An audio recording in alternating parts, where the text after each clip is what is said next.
in each other's presence and know that we stand together as a community, both in the good times and as we navigate challenges and sadness. This year, our Yom HaShoah commemoration is spotlighting the children. The Terezin concentration camp most exemplifies the plight of children during the Holocaust. Terezin was open from November 24th, 1941 through May 9th, 1945. This means we are coming up on the 77th anniversary of the liberation of Terezin. This also means that the youngest survivors who came through Terezin are now in their late 80s and early 90s. More importantly, it also means generations of children never had a chance to watch their own children grow. They were taken from their families and taken from our Jewish people. These children were like any other children across time and geography. They wrote poetry, created art, played music, and acted in many productions. I invite each of you to keep these children in your hearts throughout our ceremony.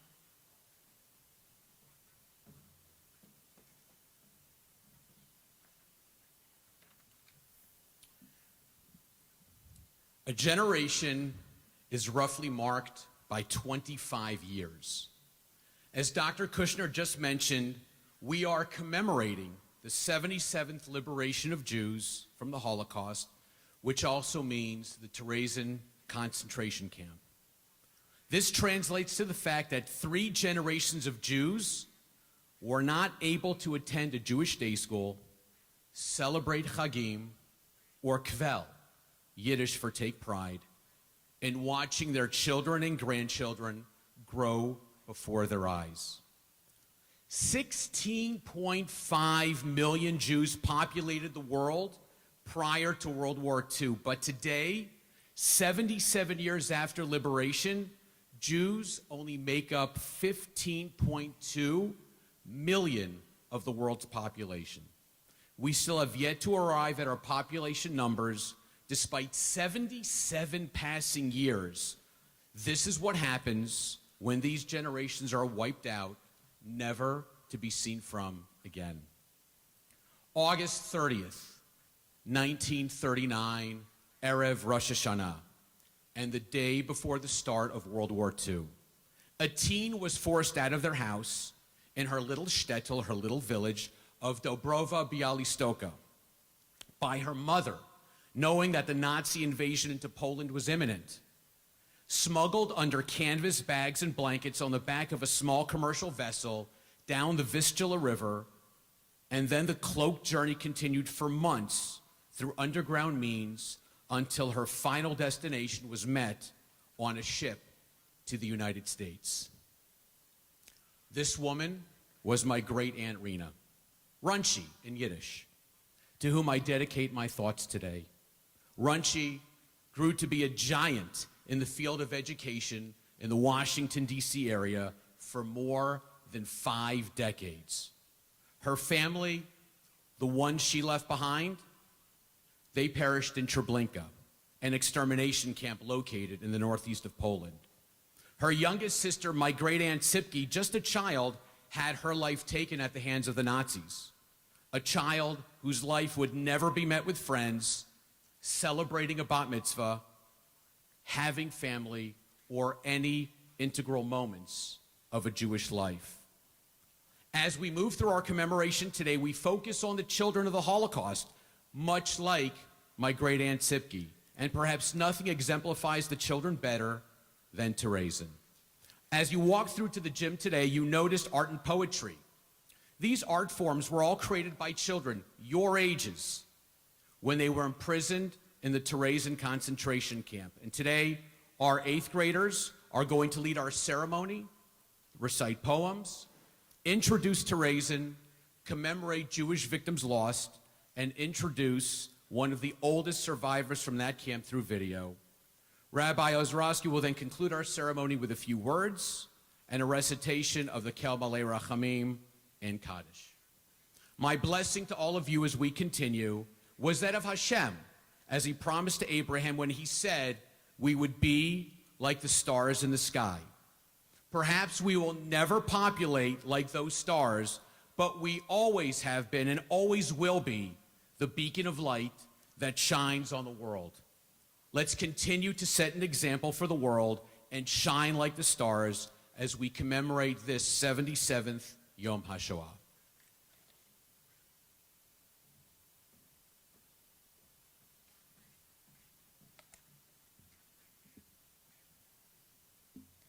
Terezin was a concentration camp 30 miles north of Prague in the Czech Republic during World War II.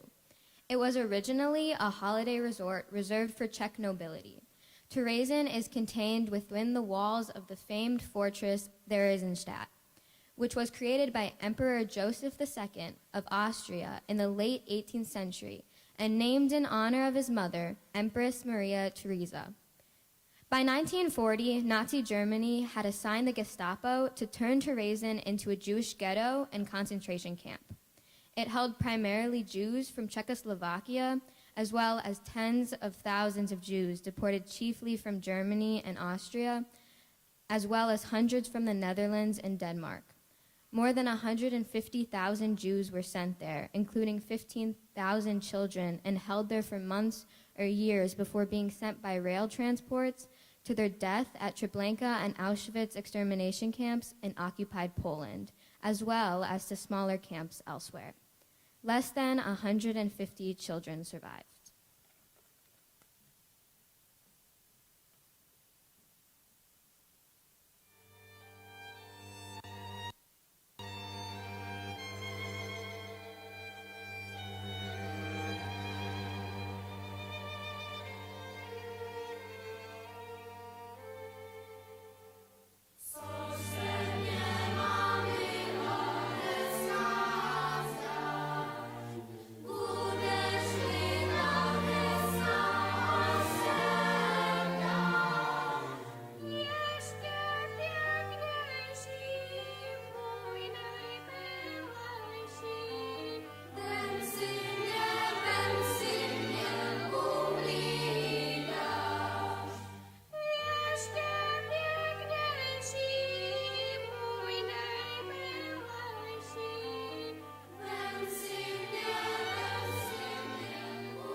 So this was the place that Brundabar was first performed.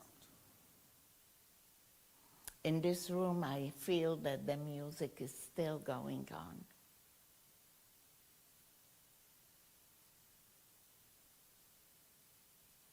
We're in an attic in a concentration camp.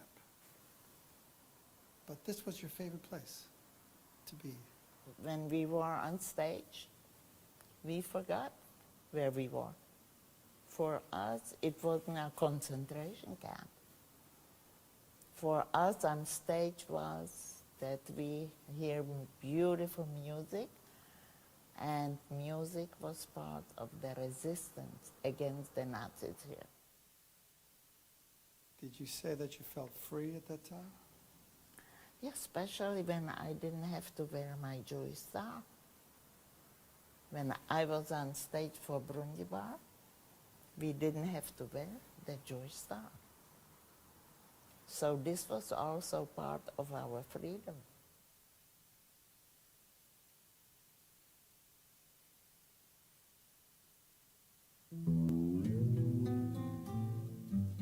In the years 1941 to 1945, in the ghetto of Terezin, not far away from Prague, the Nazi interned around 11,000 among kids and adolescents, before sending them to die. Most of them were killed with gas at Auschwitz, but 4,000 drawings still remain, as well as hundreds of poems and tales. Here are some of their drawings, in memory of the thousands of innocent deaths of Terezin.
The last, the very last, so richly, brightly, dazzlingly yellow.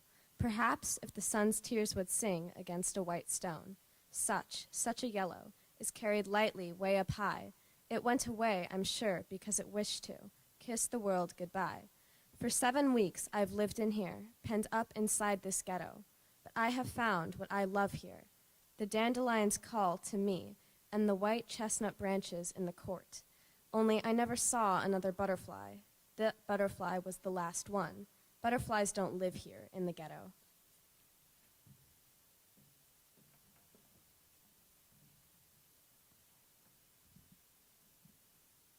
הוא היה אחרון, האחרון שבהם. צבעו הצהוב היה מר ומסנוור, כדמעת החמה באבן צחורה, כי תקיש צבע כזה כזה. בקלות התעופף למרומים, ודאי רצה לנשק עולמי האחרון. זה שבועות אני פה, גטו איזירט. יקיריי מצוני פה, גם מרגניות קוראים לעברי. אף ענף הארמון הלבן בחצר, ופרפר פה לא ראיתי. הוא היה האחרון, אין פרפרים פה, בגטו.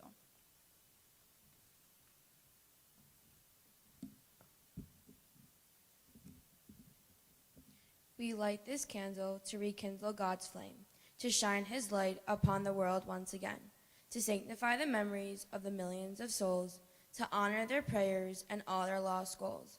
We bless their existence by being alive, to light this yellow candle as proof we survived.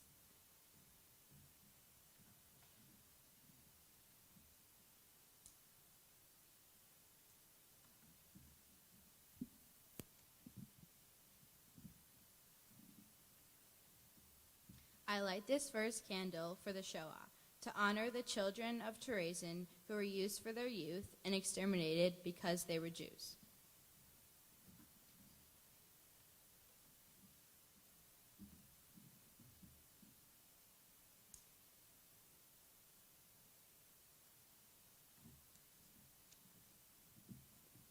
I light this candle of hope that the world community will find ways to intervene in situations where ethnic or economic tensions are threatening to turn murderous. May there be no more days of destruction, days of catastrophe anywhere in the world. Never again.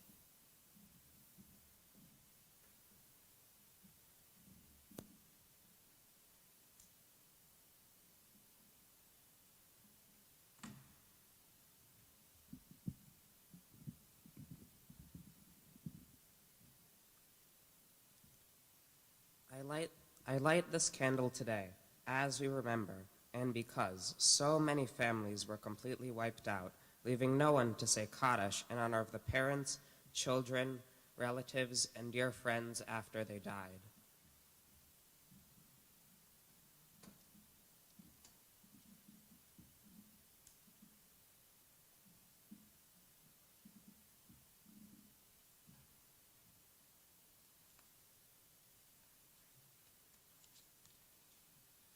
I light this candle in memory of the 1.5 million children under the age of 12 taken during the Holocaust. This candle represents the games they were never able to play, the schools they were never able to attend, and the future relationships they were never able to connect with.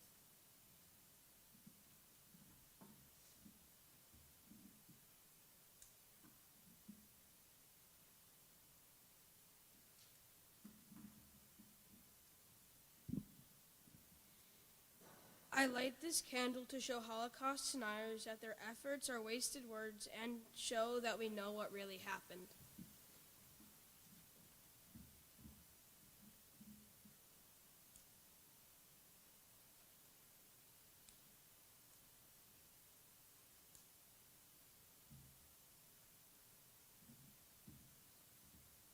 I light this candle in honor of all the survivors still sharing their stories of horror and fright.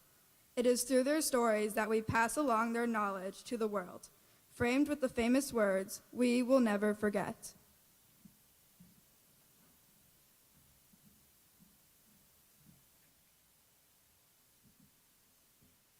I've lived in this ghetto here for more than a year.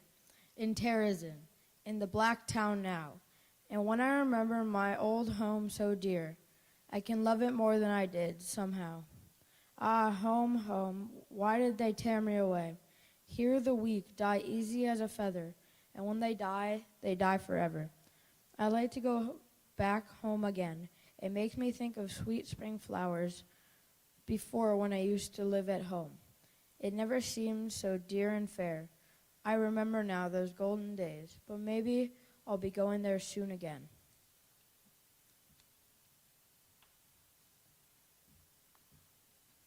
אני גר כאן בגטו כבר יותר משנה, בטרייזין, העיר השחורה עכשיו, וכשאני זוכר את ביתי הישן היקר כל כך, אני יכול לאהוב את זה יותר ממה שאהבתי, איכשהו. בית, בית, למה הם קראו אותי? כאן החלשים מתים בקלות כנוצה, וכשהם מתים, הם מתים לנצח. אני רוצה לחזור הביתה שוב. זה גורם לי לחשוב על פרחי אביב מתוקים. לפני כן, שגרתי בבית, זה מעולה, לא נראה כל כך יקר והוגן. אני זוכר עכשיו את ימי הזהב ההם. אולי אני אלך לשם בקרוב שוב.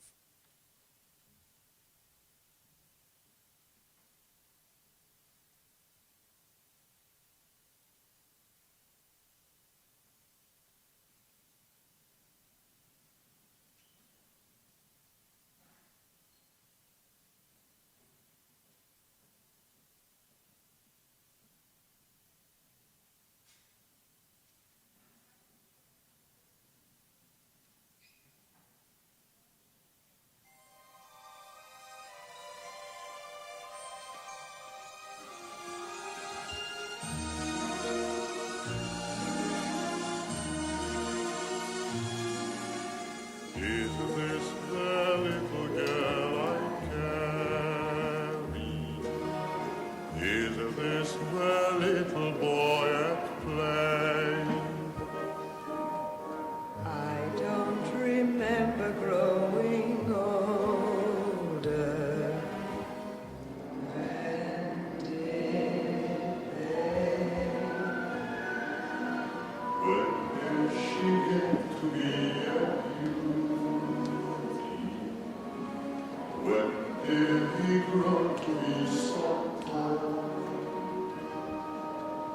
Wasn't it yesterday when they were small?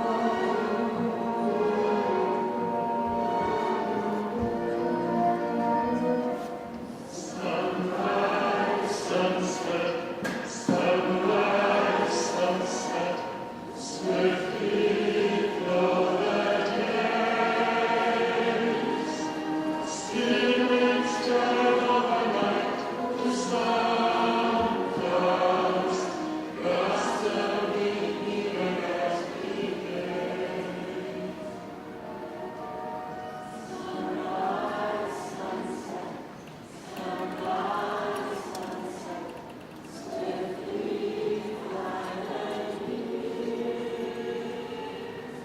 One season following another, they bring happiness to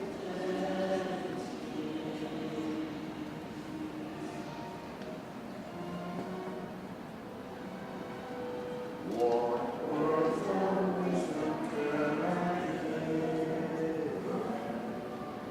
How can I ease their way?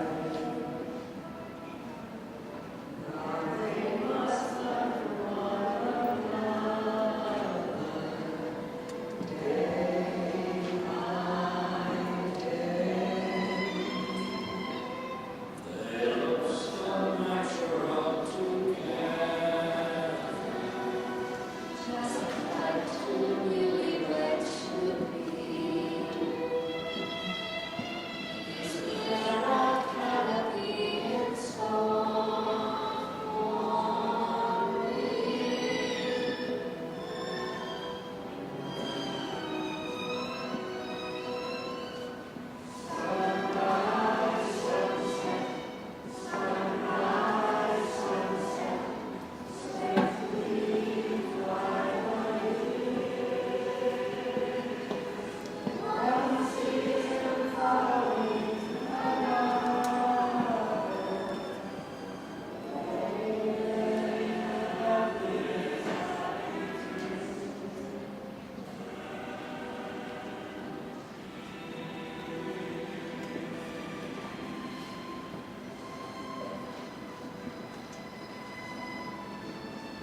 Today, Jewish communities in the Czech Republic are commemorating Yom Hashoah, which is observed around the anniversary of the Warsaw Ghetto Uprising in 1943. The names of Czech Holocaust victims will be read out during ceremonies in Prague and the former concentration camp in Terezin. Around 80,000 Czech Jews perished in the Holocaust, among them the entire family of Zdenka Fantilova, who was herself imprisoned in several concentration camps, Terezin, Auschwitz, Gross-Rosen, and Mauthausen, until she was liberated from Bergen-Belsen. Now 98-year-old Zdenka Fantilova is one of the few living survivors. Zdenka was an eyewitness to the horror of the Holocaust, to which she lost her entire family. After her liberation from Belsen, Zdenka Fantilova was sent to Sweden for recuperation under the care of the International Red Cross. In 1949, she immigrated to Australia, where she became a well-known actress. Since 1969, she has made London her home. For as long as she lives, Zdenka is determined to share her stories of what happened in the Holocaust through her writing and theater tours to as many people as possible. Here is her story.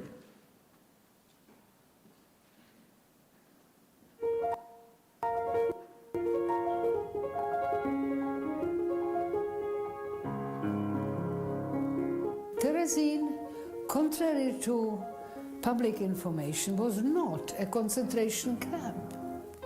Terezin was originally a town, a fortress, which was built, I don't know, 17-something, against the Prussians by Maria Theresa, and it had walls. And the Germans decided that it would be a very good place to put all the Jewish population in as a waiting room, and from there to send them to the extermination camps or whatever. We didn't know anything about it at all. So amongst all the population, especially from Czechoslovakia, were original artists, professional artists, conductors, musicians, soloists, actors, writers. So they all came in and said, now, well, since we are here, shouldn't we do something? We must use the art, we must perform here. This is terribly important. And it will not be entertainment. We need to create. It's a human nature. If people are incarcerated, they want to express themselves. The Germans have nothing against it. Yes, you go ahead. We will call it friendly evenings, Freudenabende. So that was green light. People immediately started building stage and wooden benches and so on. The musicians, some of them brought their own instruments, which was allowed, started to be organized into a string quartet and later on into a full orchestra. There were young jazz musicians. So it was a sudden uplift. There were people who were composers, and they took the opportunity and wanted to create new music to express their feeling of the place and the situation and well, whatever one can express in music. And the result was that the people who came to a concert or to a play in that place suddenly felt human beings. Singing. So all that was allowed. But of course what we didn't know is what the Germans knew, that we were sentenced to death, sooner or later. My personal story is that when the time came, most of the artists, whether it was theater or music or anything else, transport to the east on the train. We had no idea where we were going. There were old people, young people, children crying, some people died. You know, you accept these situations because it happens. There is nothing else you can do. Raphael Schechter was sitting opposite me. Suddenly, he took out a tin dish, last piece of bread, which we got, ration, and he had a tin of sardines.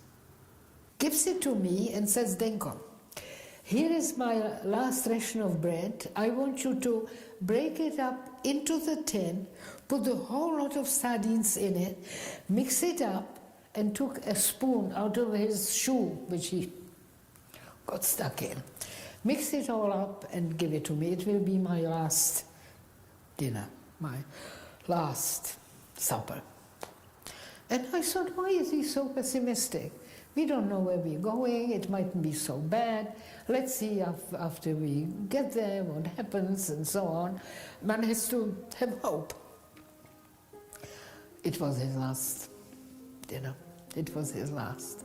When we arrived in Auschwitz, of course, it was a completely different story what happened. There were dogs and guards and noise and shouting and barbed wires, and you had no idea. So where are you? What is all this? I don't know, nobody told us it exists. And there was a selection, but so quick that nobody could understand what it was about, what did it mean. In the middle was one of them, with his left hand leisurely, without any feeling. Left, left, left, right, next, next. My mother immediately left leisurely, like, you know, on me I was 19 already and a sportswoman and looked strong, so I went right. On my sister, nothing. So I grabbed her and took her with me. And that was all. No idea that who went left went to immediate death in the gas chambers, and those with me right was labor, forced labor and so on, still being given a chance to live. Until the end of the war, I didn't even know where I was, what happened in Auschwitz.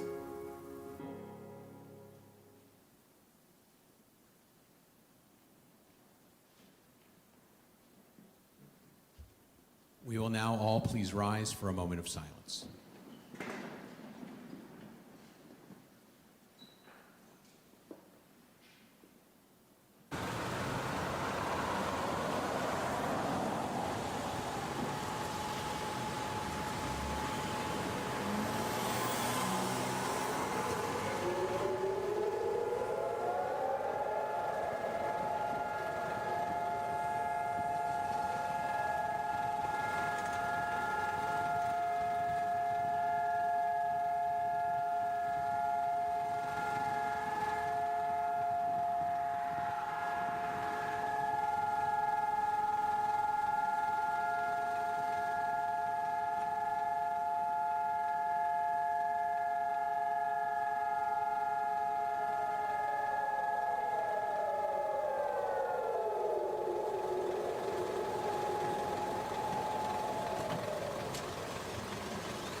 Before I read a version of the traditional El Malei Rachamim prayer, a prayer which is a prayer to God to grant infinite rest to the dead, this one was specifically designed to commemorate the 6 million victims of the Shoah, I would like to call attention to a specific phrase in the prayer. It says, "Please God, Ba'al HaRachamim, Utzror bitzror hachaim et nishmotehem." May their souls thus be bound up in the bond of life.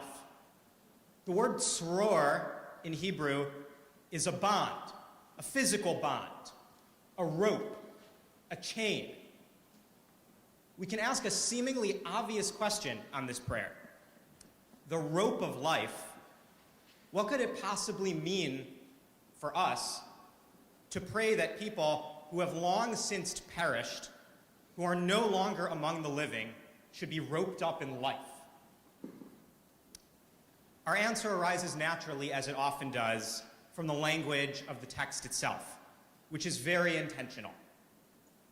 Jewish identity and heritage is just that, a tzror, a chain, specifically a living chain, which evolves and grows as it is passed down. Our ancestors, my own ancestors as a grandchild of survivors, were indeed brutally massacred and murdered, and yet our tradition, our heritage, our people is very much alive. We often speak of our Jewish tradition as if we are handing down a delicate and unchanging family keepsake. But our heritage does not function as a keepsake that is handed down unchanged. It functions as a chain, and a chain only exists through each link's connection to one another. A chain does not just end at any point, but it can be forever expanded with future and future links.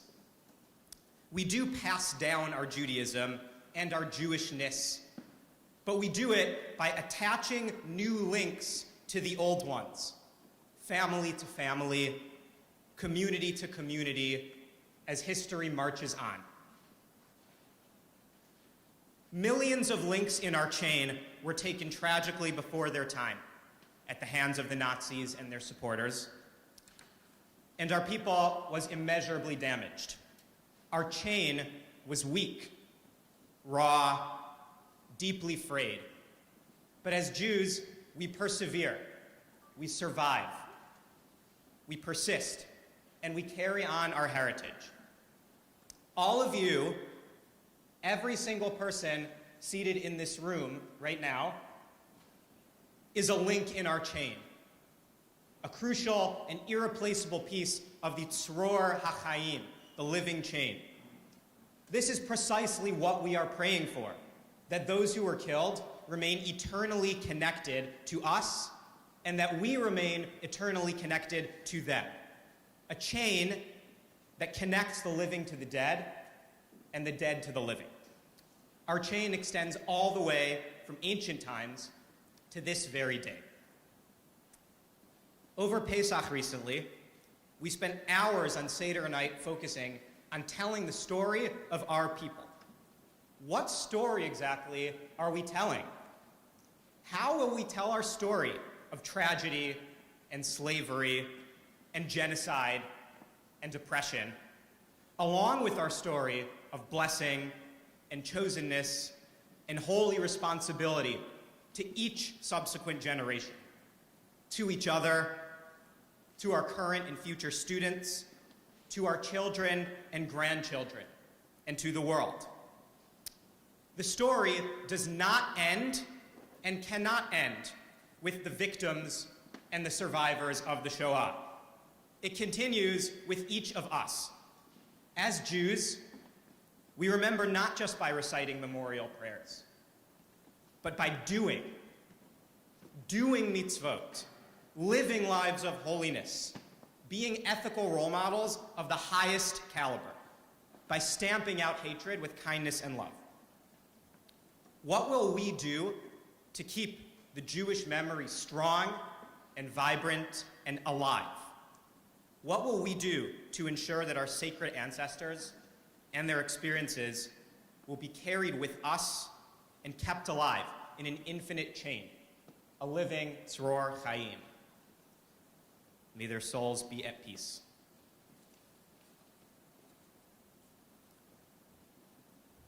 El malei rachamim, shochen bamromim,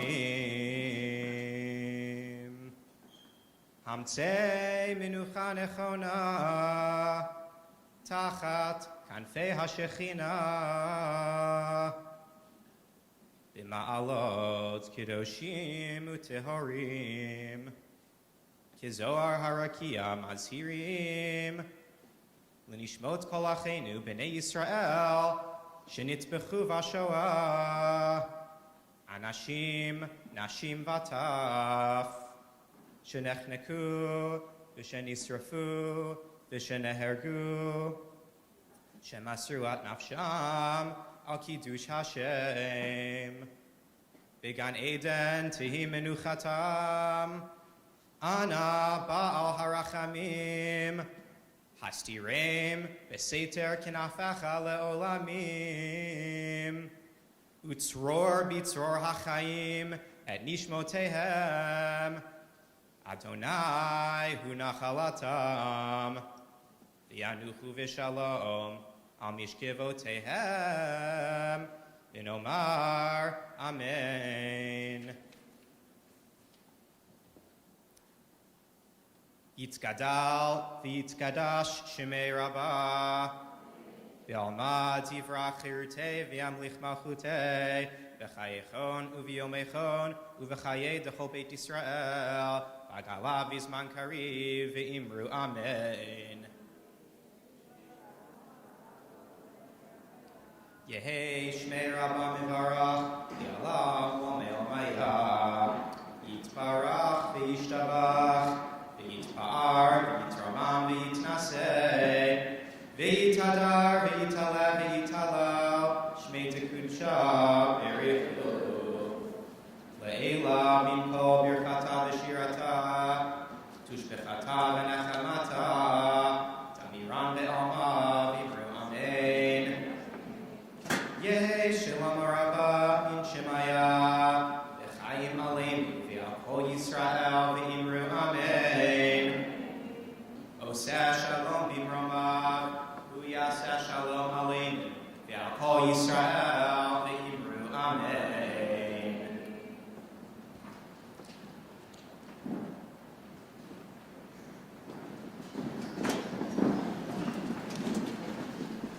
That concludes our ceremony. I want to thank all for your wonderful participation, and most of all, our 8th graders who led the ceremony. We will now dismiss. We have about 10 minutes, and we will return to our secondary class.